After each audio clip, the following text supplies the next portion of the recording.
After remaining faithful to his church and his calling, a beloved preacher will step down from the pulpit.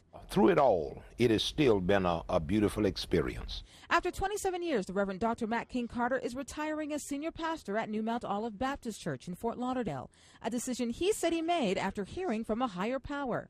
Well, I was led of the Lord to come here.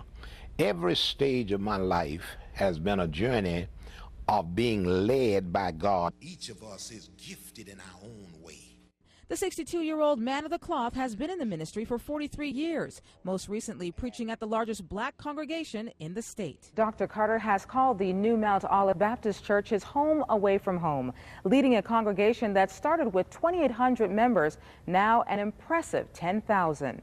We got to learn to bless people. And during his tenure, he's been considered one of the leading African-American pulpiteers, biblical scholars, and authors, acknowledged by presidents and world leaders. I've always wanted to be broad-scoped. Breaking down barriers during the civil rights movement, Carter became one of the first to integrate the University of Florida.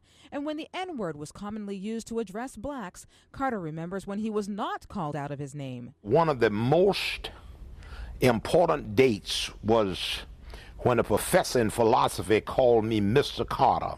And while he persevered, staying true to his faith, he was skeptical as to whether Americans would see a black president in his lifetime. I didn't even think a black president was possible in God's lifetime. It's been a long journey for Carter, shepherding a flock while battling serious health ailments. But through the trials and tribulations, he's found strength from his church and his faith. Just coming up that aisle, coming to the podium, and once I step up and step behind that microphone, I become a new person. A new person who will continue to empower